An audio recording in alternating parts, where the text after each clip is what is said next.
Nós somos, nessa tarde, chamados a refletir sobre algumas verdades fundamentais da nossa fé, relacionados à certeza mais fundamental da fé cristã, que é a ressurreição de Jesus e a nossa. E que, num contexto de um acampamento como esse, de cura e libertação, nós precisamos olhar para essas realidades com o coração impregnado pelo poder do Espírito Santo, porque nós sabemos, tanto aquilo que narra-se na primeira leitura, como esse episódio desse capítulo 20 de Lucas, é hoje uma das grandes fontes de dominação, contaminação, opressão e até mesmo possessão demoníacas. Quem prestou atenção na primeira leitura, percebe ali, no livro de Macabeus, nesse 6º capítulo, um resumo do que nós meditamos já no dia de hoje, especialmente hoje à tarde. A experiência da morte, da fragilidade humana que atinge a todos e a cada um de nós, mesmo sendo esse senhor Antíoco, nome medonho de feio, um rei tão importante. Não interessa o posto que você tem, chegará o momento em que cada um de nós precisará prestar contas da nossa vida a Deus. Mas alguns de nós, a exemplo desse elemento, senhor rei Antíoco, é capaz de dominar o mundo inteiro, mas não tem controle sobre si mesmo. Qual foi a causa da morte desse homem? O demônio da tristeza, que levou ao demônio da ira, da revolta, da autocondenação. É impressionante a linguagem moderníssima de um texto tão antigo. O rei ficou irado e profundamente perturbado, atirou-se na cama, olha a depressão, e caiu doente de tristeza, porque os acontecimentos não tinham correspondido à sua expectativa. Comento sobre isso no livro A Cura do Ressentimento, lá onde trabalhamos a questão científica disso aqui. Passou assim muitos dias, porque sua mágoa se renovava sem cessar e pensava na morte. A pessoa vai atolando nessa lamúria e pensava na morte e antecipava essa morte. Mandou chamar todos os seus amigos e disse: o sono fugiu dos meus olhos. Quantas pessoas vivendo da insônia, quanta gente falando que não consegue dormir. Essa doença eu não entendo como ela é possível. Eu não consigo acordar. Não durmo. Meu Deus, que doença estranha. Eu, quando era operário, eu dormia no guidão da bicicleta. Eu chegava em casa da escola meia-noite, tinha que levantar às 5 para ir trabalhar na fábrica. Quando dava a reta ali assim da rodovia, lá perto onde morava a avó do Nelson, pegava aquela reta e falei: aqui dá dormir um soninho. Caía na beira da estrada. Dormia, que era uma beleza. O sono fugiu dos meus olhos e meu coração desfalece de tristeza. Gente, esse homem é rei. Esse homem tem poder para mandar e desmandar. E, no entanto, não é um retrato um pouco de tantas e tantas pessoas que, porque vivem muito mal, não sabendo viver a vida, acaba não compreendendo a morte, como nós vamos falar daqui a pouquinho quando olharmos o Evangelho? Retrato fiel de tanta gente. Eu repito para mim mesmo, em que aflição eu fui cair, e a que desolação eu fui reduzido até o presente, eu que era bom e querido no tempo do meu poder. Querido no meu poder, gostava era do dinheiro dele, mas é uma bênção. Achava, todo mundo gosta de mim, o mundo gosta da gente enquanto a gente é útil para eles.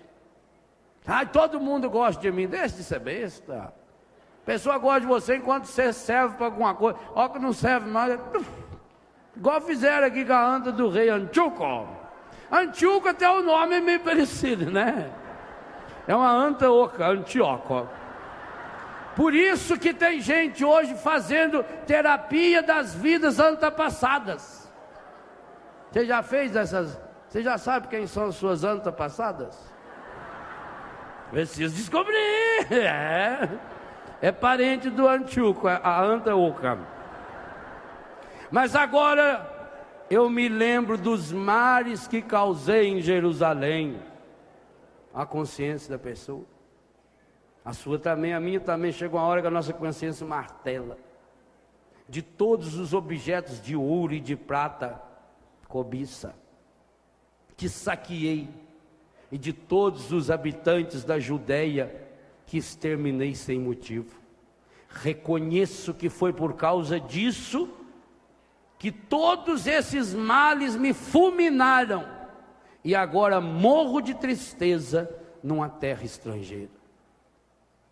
Eu li esse texto enquanto riscava aqui em minha Bíblia, ficava pensando, que retrato mais medonho, mais pavoroso do ser humano moderno.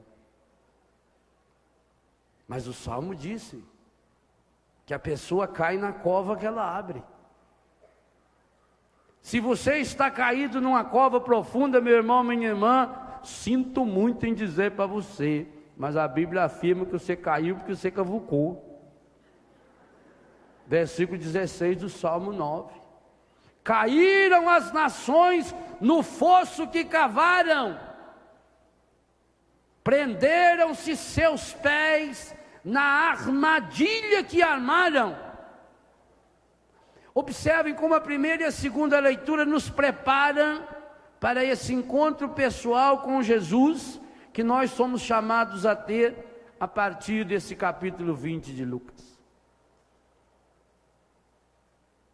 É espetacular. Principalmente porque aqui nós percebemos que a força de pensamento, o raciocínio dos saduceus ilumina, não sei se o verbo aí seria mais correto, ilumina ou escurece a mente e o coração de tantas pessoas que, a exemplo dos saduceus, uma seita cética e materialista, também partem de um pressuposto errado, não acreditam na ressurreição. Veja que a primeira frase do Evangelho é essa: os saduceus negam a ressurreição. Eles não foram perguntar a Jesus o que fazer para que conseguissem a vida plena. Eles não foram até Jesus para ter um encontro pessoal com Ele. Eles foram até Jesus para tentar encostá-lo na parede e justificar a vida hipócrita que eles levavam, que aliás muitas e muitas vezes é isso que acontece também na nossa igreja, quando a grande maioria de nós católicos vamos à missa, não porque queremos ter um encontro pessoal com o Senhor, porque queremos e precisamos mudar de vida, mas vamos à missa dominical para justificar a vida paganizada que nós vivemos 24 horas por dia, 7 dias por semana. E é por isso que não há mudança de vida. Os os saduceus vão até Jesus para tentar justificar, e vão até Jesus com um argumento demoníaco. Que história eles contaram para Jesus? Da mulher assassina que matou 7. Meu filho, ela é prima irmã da Sara, aquela do Tobit, que tinha lá também aquele demônio Asmodeu. Lembra dele? Lembra que o Tobias também não queria casar com ela, porque ele nem sabia o caminho para ir na casa dela, mas já tinha chegado fofoca dela na casa dele. É interessante, ele não sabe aonde ir para buscar dinheiro, o pai tem que arrumar lá o anjo Rafael para ir junto, ele não sabia nada, não sabia nem que tinha parente lá, mas quando chegou lá a fofoca dela, ele já sabia. Coisa medonha, não? O encardido, ele anda a cavalo, é rápido que é uma coisa medonha. E aí ele não queria casar, ele falou assim, não, eu tô achando ela bacana, né? Vi falar que a já matou certo. É perigosa ela aí. Falou, não, o problema dela é outro. Nós vamos amarrar o encardido, é que eu quero ver. Eu quero ver sobre quem que o demônio tem poder. Capítulo 6 de Tobias. Sobre aqueles que casam banindo Deus de sua vida. Então não se refere pura e simplesmente ao matrimônio. A história que os saduceus eram um bando de gente tão besta, que para querer justificar o fato de não acreditarem na ressurreição, eles não foram capazes nem de criar uma história para Jesus, e já vieram com a história pronta lá do Antigo Testamento. E aí Jesus começa a mostrar para eles que quando nós partimos de um pressuposto errado, nós não podemos chegar numa conclusão correta. Os fins não justificam os meios. Meus irmãos e minhas irmãs, o que Jesus está dizendo com todas as letras aqui? Em primeiro lugar, que terá julgamento. Segundo lugar, que existe uma vida eterna. Terceiro lugar, que você só será filho de Deus se você passar pela experiência da graça da ressurreição. Porque o argumento que Jesus diz é esse: eles serão eternos feitos anjos, mas pela ressurreição tornar-se-ão filhos e filhas de Deus. Mas eles passarão por um julgamento, versículo 35. Os que serão julgados dignos do século futuro e da ressurreição dos mortos, não terão mulher nem marido? Claro, porque nós não vamos mudar o destino de nossa vida depois da morte. Aqui Jesus está fazendo uma seríssima condenação a essa doutrina pavorosa pregada pelo Espiritismo. Mas como é que Jesus podia condenar o Espiritismo, se Jesus falou isso há 2000 anos atrás, e o Espiritismo tem pouco mais que 150 anos? Acontece que Allan Kardec, aquele professor francês que sistematizou o Espiritismo, tentando agradar as pessoas, como aliás hoje tantas falsas religiões também tentam fazê-lo, ele foi juntar 3 correntes de pensamento, como se o cristianismo fosse só uma corrente de pensamento, e fundiu. Logo, se fundiu, confundiu, porque fundir com dá confusão. Confundiu o cristianismo com o budismo e com o darwinismo. Darwinismo é a filosofia da evolução das espécies. Budismo é a filosofia baseada no pensamento de Siddhartha Gautama, um príncipe que viveu há uns 4000 anos atrás, em que prega que o ser humano é destinado ao nada absoluto, e que para se chegar a esse nada absoluto, ao nirvana, ele vai passando por etapas de transmigração de alma. A alma vai passando, vai migrando, através de um processo que ele chama metempsicose, que a pessoa então vai transformando-se num outro ser por várias etapas de reencarnação, até que ele por si mesmo se purifique, chegue então ao nirvana, ao nada absoluto. Baseado nessas 3 correntes, o cristianismo visto mais como cristandade do que cristianismo, o budismo também visto como uma filosofia de vida, e o darwinismo. Nessa confusão absoluta nasceu o Espiritismo, com um princípio muito agradável, de que não existe o inferno eterno. de que Deus é... Olha como é que o demônio é terrível. Ele nos ensina coisas boas na hora errada. Como é que Deus, sendo tão bom, não vai então um dia converter o demônio?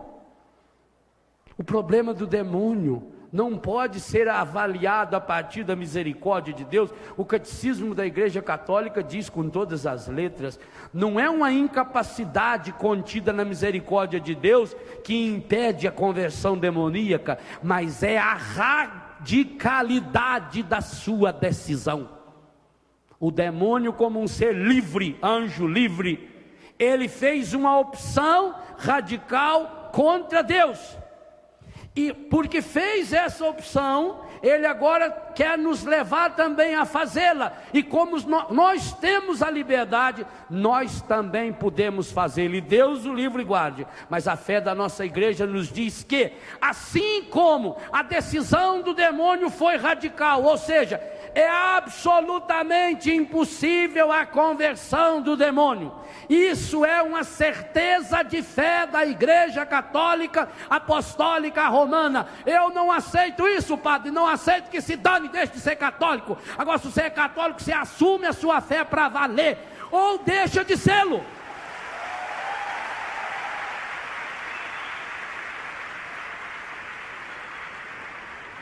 Não há a menor possibilidade de conversão para o demônio. Ponto e vírgula, continua o catecismo. Como também para aqueles que morrerem em estado de pecado mortal. E aí é duro. É isso, gente, que o Espiritismo vem com essa doutrina falsa, medonha, para querer apaziguar o coração da pessoa. É a radicalidade dessa vida. É a radicalidade da nossa decisão. O ser humano não tem duas vidas, uma para errar e outra para vir consertar.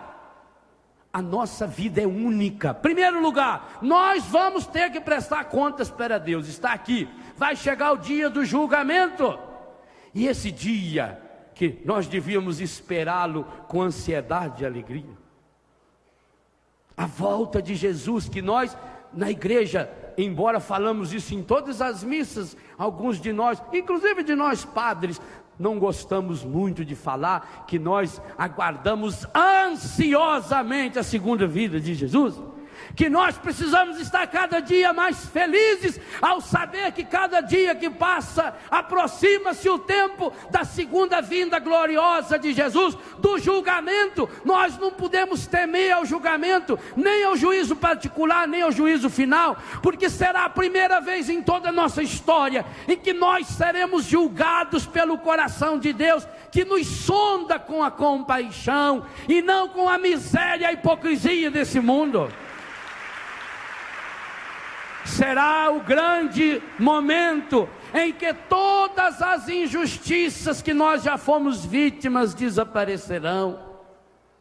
Será o momento da reparação final, aonde o ser humano, porque Deus, o único que pode conhecer as intenções reais do seu coração, e inclusive conhece as fraquezas e as causas das nossas fraquezas, então Ele vai nos chamar para diante de Jesus, agora como nosso Senhor e como juiz, como Rei, para que nós sejamos acolhidos no coração desse Deus.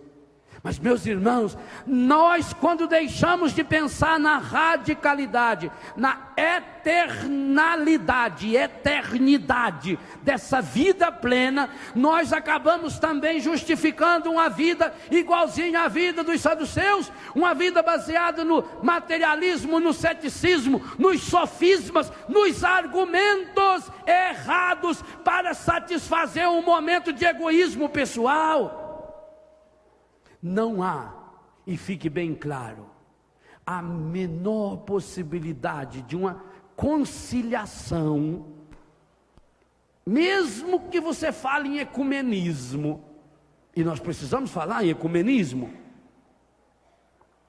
mas não existe, e isso é importante que fique bem claro, a menor possibilidade de conciliação entre a teoria da reencarnação e a teologia, a certeza da ressurreição. Não é porque os espíritas se dizem cristãos que eles são cristãos. Nós temos que dizer isso com todas as letras. Porque o princípio que está motivando esse movimento espírita, que hoje espalha-se pelo mundo, especialmente através da nova era, porque prega uma religião light, uma religião que não me compromete, e principalmente porque vem ao encontro da pessoa como resposta mágica. Nós decidimos o destino da nossa alma. Nós temos uma alma imortal, que no juízo particular ela já vai receber o prêmio ou a condenação. Aquele que morre em pecado mortal já desce imediatamente para o inferno e de lá não sai mais.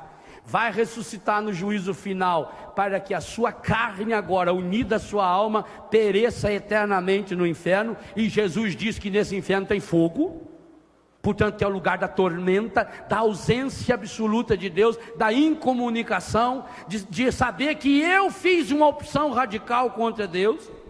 Mas também aqueles e aquelas que fizeram uma opção radical por Deus, mesmo que morreram em estado de pecado, embora não sendo pecado mortal, mas morreram com o desejo honesto e sincero de ir para Deus, então passam pelo purgatório e acabarão também na ressurreição final, a alma e o corpo. Esse corpo plantado corruptível, estragado, ferido, talvez despedaçado, cheio de doença, ele vai ressuscitar incorrupto, feito o corpo ressuscitado de nosso Senhor Jesus Cristo, porque a ressurreição de Jesus é o sinal e a certeza e a convicção profunda da nossa ressurreição. Eu sei, meus irmãos e minhas irmãs, que muitas e muitas vezes parece duro demais você ter que enfrentar o mistério da morte, mas cada vez me convenço mais. Só se desespera diante da morte quem vive a vida de qualquer jeito. As pessoas hoje vivem a vida de qualquer jeito. Perdeu o sentido da vida, da convivência. Depois, quando a pessoa morre, aí fica lá descabelado, com peso na consciência. Aliás, é muito fácil a gente saber isso quando a gente vai em velório. Quando você vai no velório, que está aquela pessoa lá desesperada.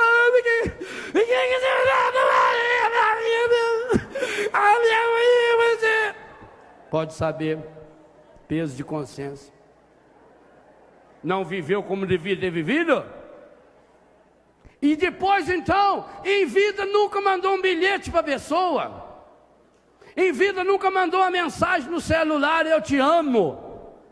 E depois de morto vai mandar carta. Deixa de ser besta. O sujeito não sabe nem o endereço da casa dele. Tanto que tem que ir numa besta de um tio de santo lá não sei na onde. Nós precisamos parar de viver na mentira. Ah, mas a morte é a única certeza. Qual é a única certeza que cada um de nós aqui tem? Mas acontece que nós não tomamos posse ainda da morte, do poder da morte, da ressurreição de Jesus em nossa vida. E enquanto isso não acontece, sabe o que acontece conosco? Somos prisioneiros da morte. Abre a sua Bíblia aí. Vamos ler 2 versículos da carta aos Hebreus. Hebreus, capítulo 2.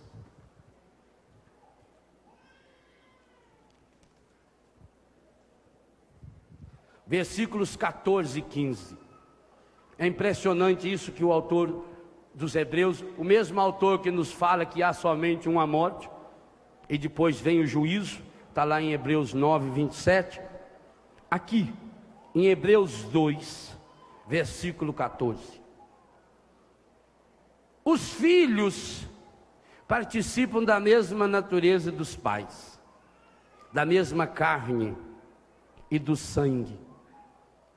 Jesus, ele participou também da morte, a fim de destruir pela morte aquele que tinha o império da morte. Isto é quem? Lê alto aí. Quem é que tinha o império da morte? E Jesus, passando pela morte, a enfrentou para destruir pela morte.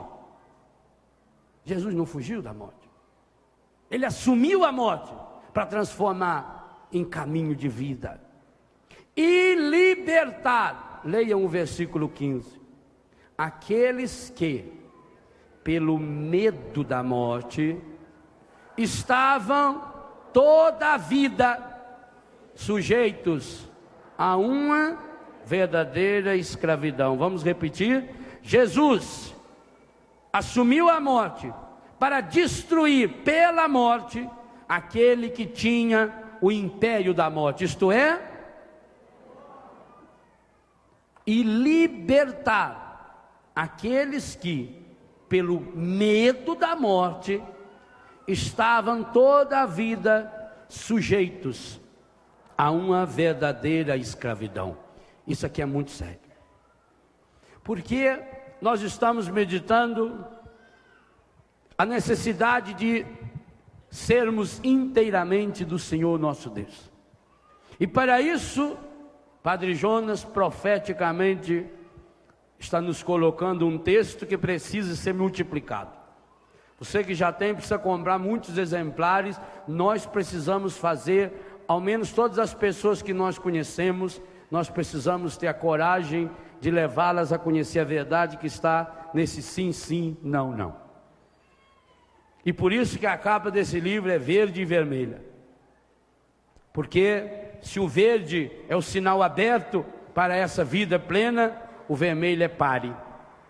Quer dizer, você não pode passar. E se eu sou capaz de respeitar um sinal vermelho na estrada, na rua, dizendo que se eu passar ali, há uma câmera que me fotografa e eu vou ser multado, ou pior ainda, eu vou provocar acidente sério, também aqui aparece esse sinal vermelho e dizer para você, esse é um caminho que você não pode ir.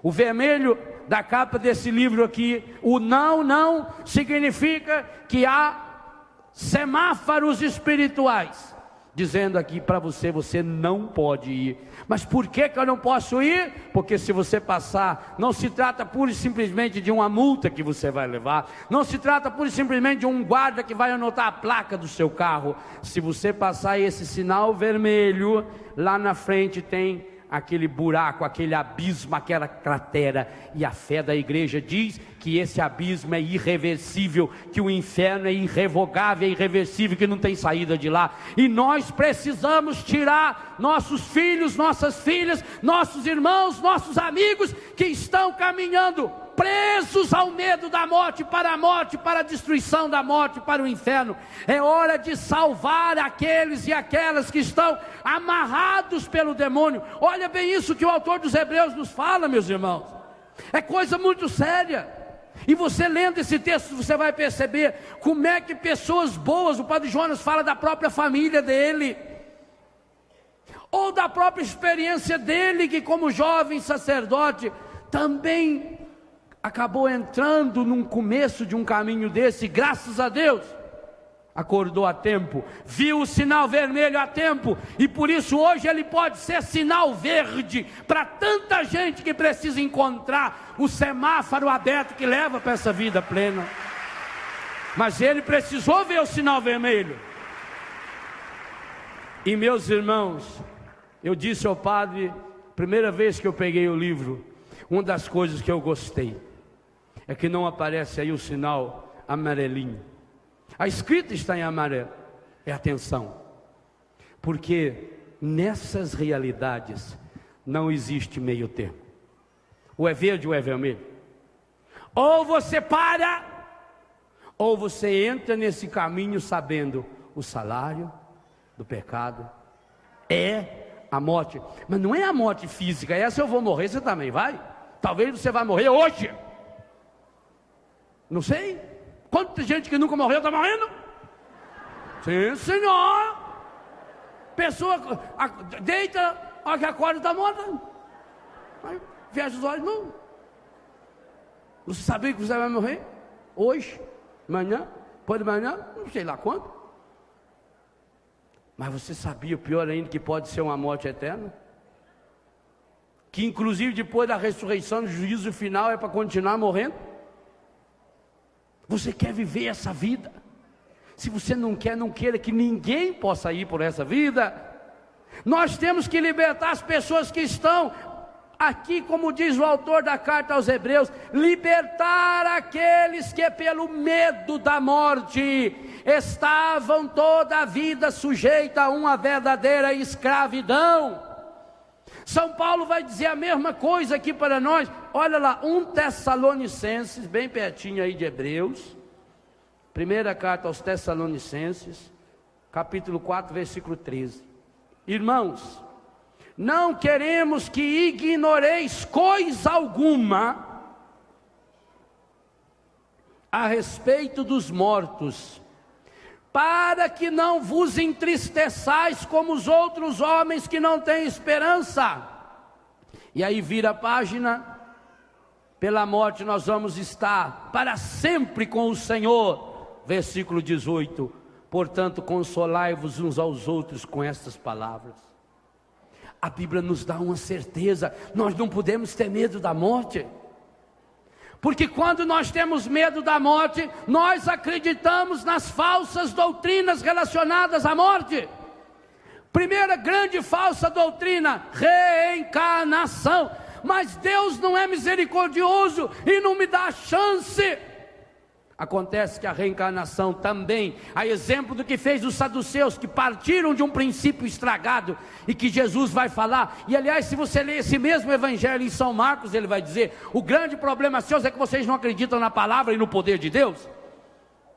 Também o princípio da reencarnação está errada. Não se trata da misericórdia de Deus, trata-se de que Deus respeita o ser humano. Se você não se respeita, isso é problema seu. Deus respeita você porque Ele sabe quem você é. Ele criou você à imagem e semelhança dEle.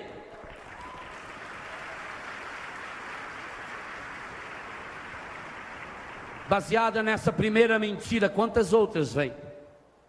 A invocação dos mortos, a comunicação com os mortos. É importante que se diga bem claro isso que está no livro.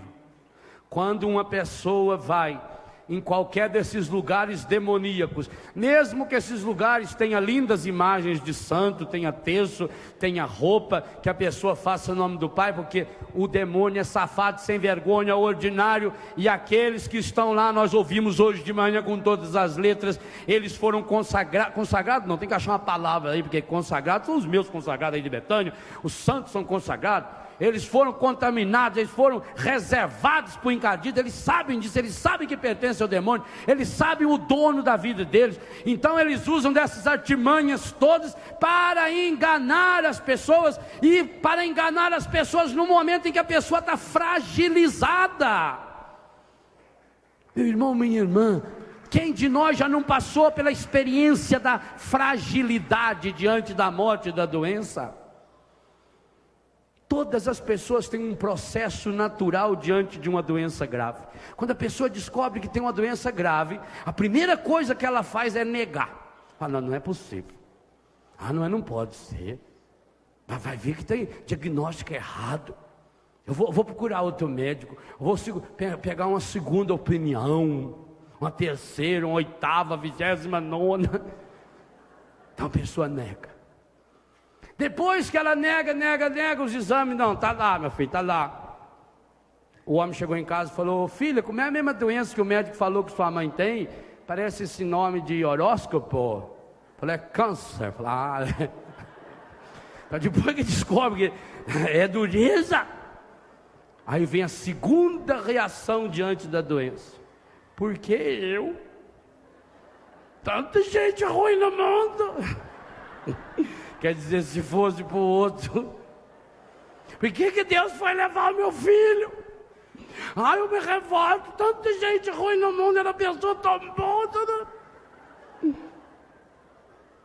tirava a roupa do corpo para dar para pessoa tão boa. Por quê, né? A gente se revolta, não é mesmo? É verdade, coitado. Olha como é que é.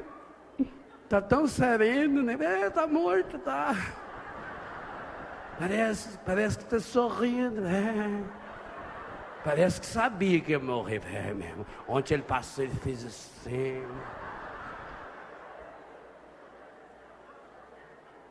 É a mesma coisa em todo lugar, né? Então a segunda reação, por que eu? O egoísmo da pessoa. Aí como não tem resposta, é você mesmo. Aí vem a terceira, eu começo a negociar com Deus. Oh, minha Nossa Senhora, ajuda menos eu educar o Juninho. Coitado, ele precisa tanto de mim. Ao menos até ele ir no batalhão. E o pior é que quando ele chega no batalhão e a mãe está viva ainda, fala: ah, mas Nossa Senhora, agora eu menos queria ver ele formado, casado, o netinho, batizado do neto. Queria tanto ir na primeira comunhão do meu neto. Quando o meu neto formar pós-graduação em física quântica. Ah, quando o meu neto for doutor. Não é assim? Você vai protelando, porque não quer morrer. Ele tem medo da morte. Não adianta ter medo da morte. Bobagem. Você vai morrer. Eu queria diga para quem está do seu lado, você vai morrer. Prepara! Agora diga algo mais sério para essa pessoa. Talvez seja hoje. Ou não? Se eu morrer aqui, eu morro feliz da vida. Um pecador a menos. Você vai morrer. Eu vou. Não adianta protelar. Viva hoje numa certeza. Jesus Cristo não fugiu da morte. Jesus Cristo assumiu a morte. E aquilo que era castigo, a morte era castigo. A morte não estava no plano de Deus.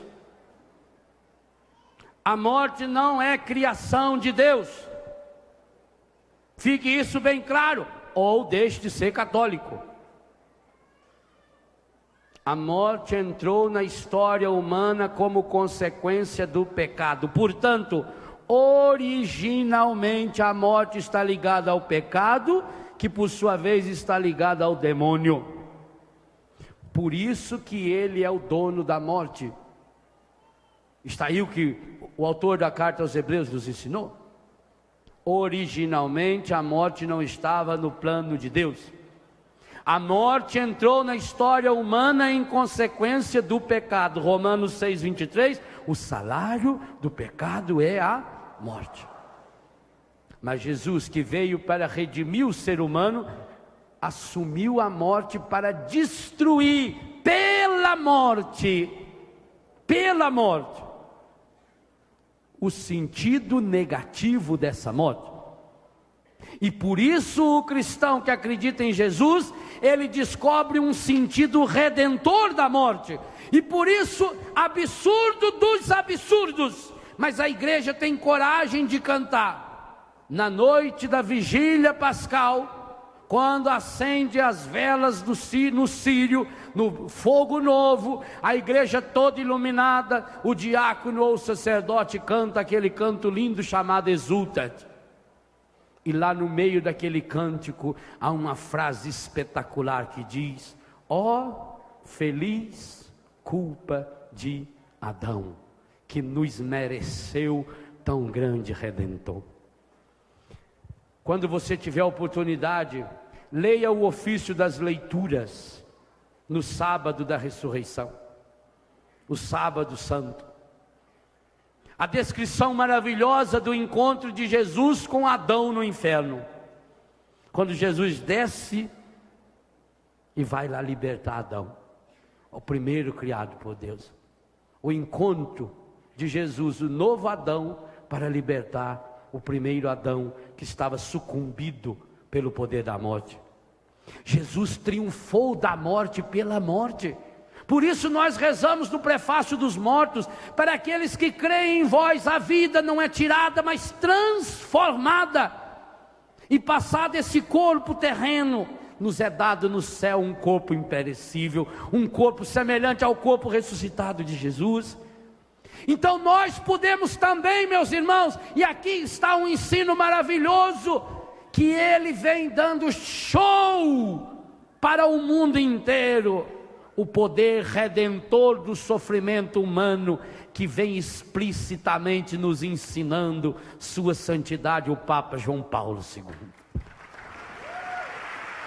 Por causa da morte de Jesus e da vitória de Jesus sobre a morte, o sofrimento humano tem sentido. E eu uno a minha carne, o meu sofrimento, à paixão redentora de Jesus. Quando alguns jornais do mundo diziam que o Papa, no mês passado, iria renunciar, ele poderia fazer isso. Mas eu lá no meu coração, eu rezava para que ele não fizesse isso. Eu confesso a vocês que eu ia ficar meio decepcionado. Porque o mundo fica boquiaberto de ver quando esse homem, carregando muito mais o peso do pecado da humanidade nas costas, tenha coragem de falar de Jesus, enquanto o mundo fala do sofrimento dele. Tenha coragem de continuar ensinando ao mundo a santidade da vida, que o sofrimento é uma escola de vida, que o sofrimento é como se fosse uma semente que tem uma casca dura e amarga, mas que lá dentro ele tem a seiva de uma vida perene. Ah, meus irmãos, o mundo light, o mundo espírita, o mundo da reencarnação precisa conhecer o evangelho da dor, não para fugir da dor, como fez Buda ou tentou fazer Siddhartha Gautama, mas para assumir a dor como consequência do pecado da humanidade, mas como caminho redentor, como caminho de transformação. Então cada um de nós também pode ir associando a sua dor à dor de Jesus, a paixão e morte de nosso Senhor Jesus Cristo, para que unidos a Ele na sua dor, na sua paixão, na sua cruz, também estejamos unidos com Ele na sua ressurreição, porque a sua ressurreição é primícia da nossa, e vã seria a nossa fé se Cristo não tivesse ressuscitado. Meu irmão, minha irmã, renuncie pelo amor de Deus todas as contaminações que o Espiritismo enfiou na sua cabeça, das vezes que você acreditou nessas bobagens de evocar os mortos, porque quem abaixa é só quem vive lá embaixo, e quem de fato abaixa quando a pessoa evoca os mortos é o próprio demônio, porque se o demônio é capaz de se travestir de anjo da luz, quanto mais se travestir de um defunto, que diga-se de passagem, você nem conhece ele direito, tanto não conhece que está em dúvida com a própria salvação dele.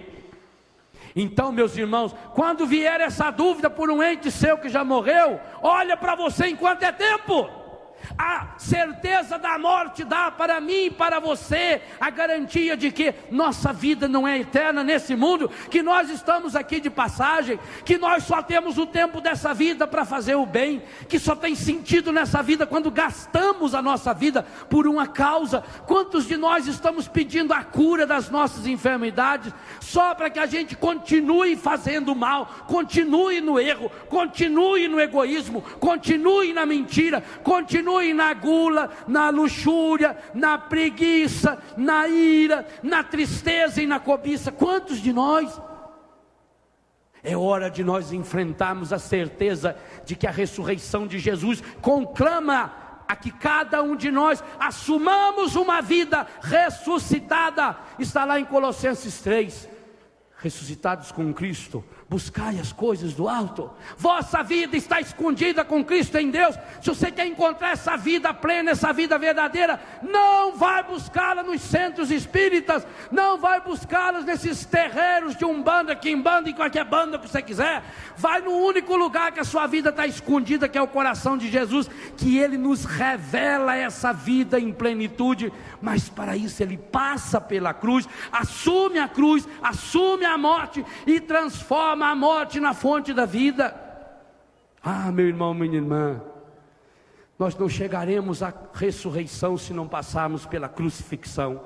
E alguns de nós aqui estamos precisando hoje crucificar alguns dos nossos vícios, alguns dos nossos pecados, porque acreditando nessa vida falsa, absolutamente incompatível, é impossível, repito pela terceira ou quarta vez já em outras palavras, absolutamente incompatível, ressurreição com reencarnação. Para o Espiritismo, Jesus foi um guru que chegou no seu último estágio de aperfeiçoamento, e que você também, se você não se aperfeiçoar nessa vida, na outra vida você vai aperfeiçoar-se, porque quem salva você é você mesmo. A doutrina, não é doutrina não, a teoria da reencarnação, doutrina é ressurreição, a teoria da reencarnação não acredita em Jesus como Salvador, é a pessoa que se salva por méritos próprios. E eu vou perguntar uma coisa e gostaria que você não respondesse para mim, mas tivesse a coragem de responder para si mesmo. Onde é que você conseguiu chegar até hoje pelos méritos próprios? Pois é, eu também. Lá no fundo do poço. Pelos méritos próprios, aonde nós fomos parar? Na zona de prostituição, naquela rua escura da droga, no desamor, no ódio, na noite escura da lamúria, do ressentimento, da tristeza, da mágoa. Nós não conseguimos controlar a nossa mão na comida que leva a nossa boca pelo demônio da gula. Nós não conseguimos controlar o nosso corpo, que clama desejos absurdos, contaminados e estragados, e nós não conseguimos. Nós somos absolutamente impotentes diante da cobiça, porque mesmo projetando nossa vida para algo grande em Deus, daqui a pouco estamos nos perdendo em coisinhas pequenas que achamos que precisamos como muleta para nos sustentar nessa caminhada. Olha onde cada um de nós conseguimos chegar pelos próprios méritos, meus irmãos. Então como é que nós vamos conseguir pelo próprio mérito chegar a um processo de purificação tal para poder entrar no reino de Deus? Cada um basta olhar para si mesmo e perceber que nós precisamos de um Salvador, que nós precisamos de um Redentor, e que esse Salvador e esse Redentor tem nome, é Jesus. Ele não é um espírito evoluído, não, ele é um corpo ferido, fedido e machucado na cruz.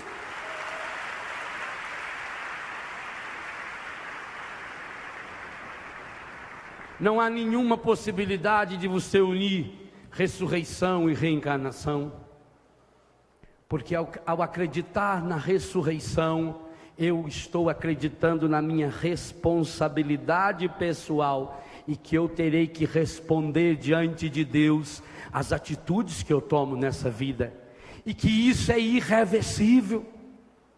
Mas meus irmãos, nós precisamos pedir ao Senhor hoje, nesse acampamento de cura e libertação, que o Senhor venha curar o nosso coração dos traumas de morte.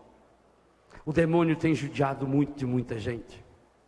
Quantas e quantas pessoas, e de modo especial hoje, sabe, as pessoas um pouco mais antigas do que eu, saberão o que eu vou falar. Dá um pouco d'água, minha filha. Saberão o que eu vou falar. Antigamente, morria-se de um modo mais humano. Hoje, até com essa tecnologia toda, a pessoa morre de um modo muito desumano. A pessoa morre nas friezas de uma UTI, aonde médico e enfermeiro entra, inclusive com máscara, que é para não ser reconhecido.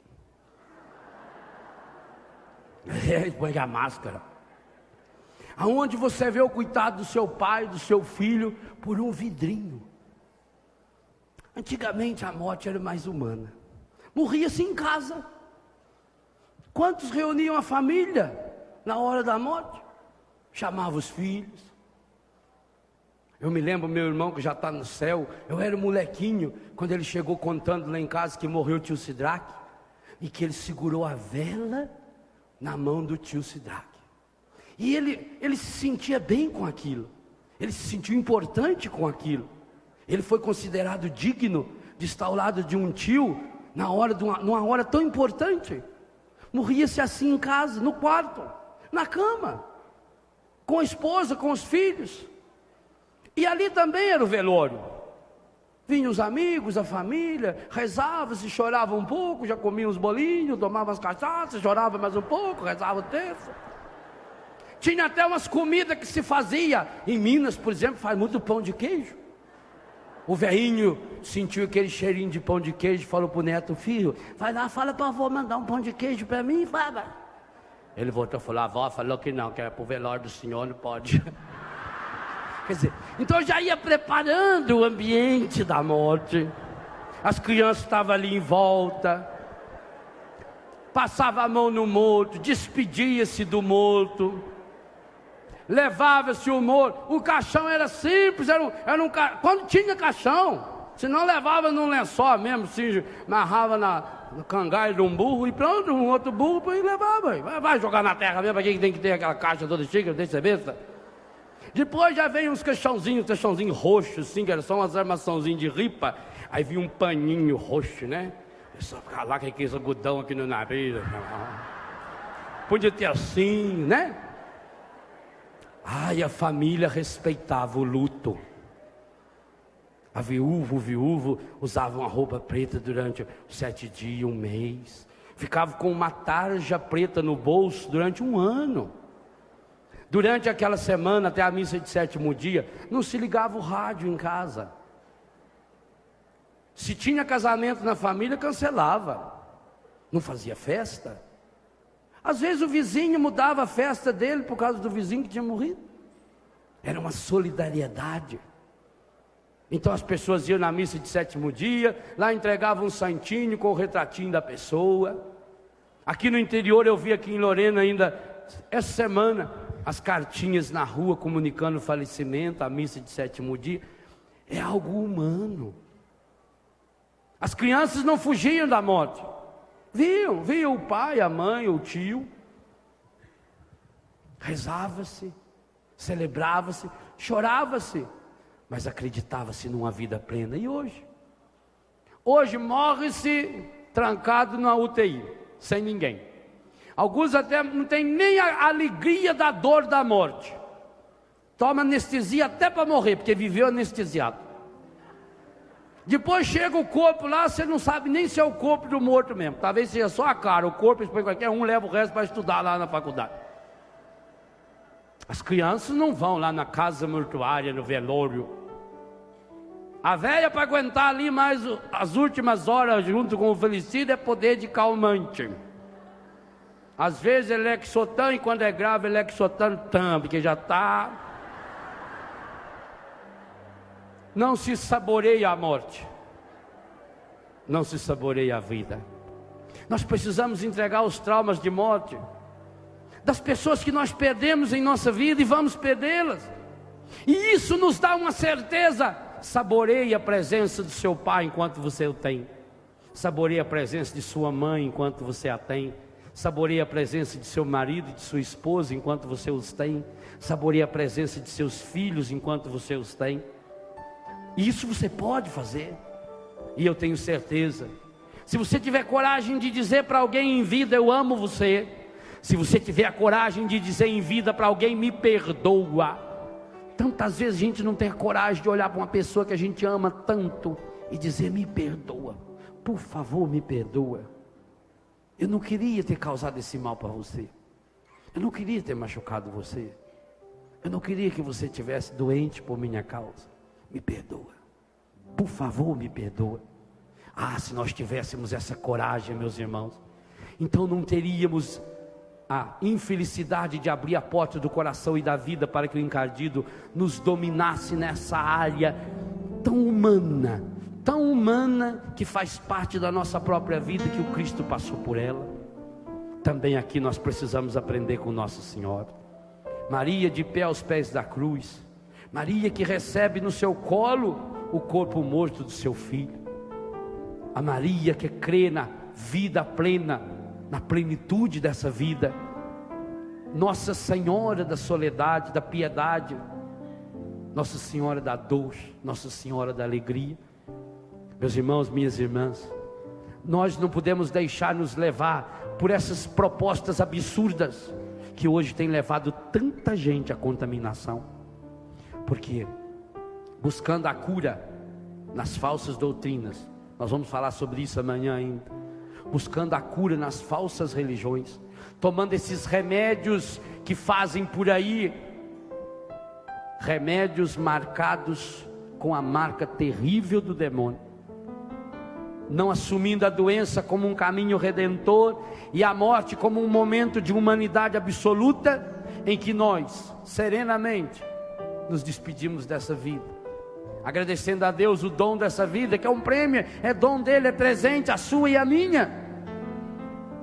Por isso, meu irmão, minha irmã, enquanto você está vivo, e você está vivo, ainda dá tempo de você construir céu, ainda dá tempo de você sair desse inferno. Então crucifica hoje nessa santa missa, prenda na cruz de Jesus esse vício que está matando você.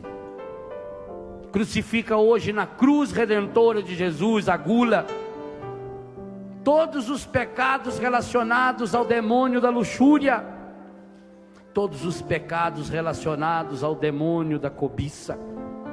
Crucifica hoje nessa cruz redentora de Jesus, no mistério da sua morte, para também experienciar o mistério da sua ressurreição, todos os pecados relacionados ao demônio da tristeza, da ira e da preguiça.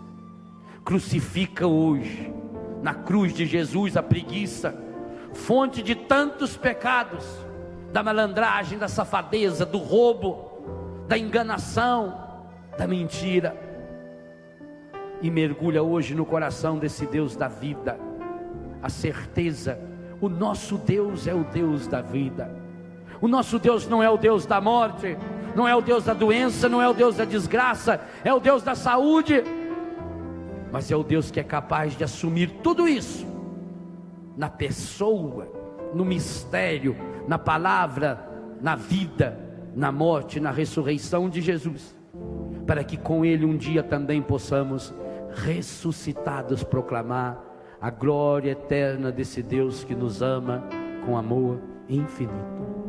Eu renuncio nessa tarde, Senhor, todos os traumas que eu tenho relacionados à morte.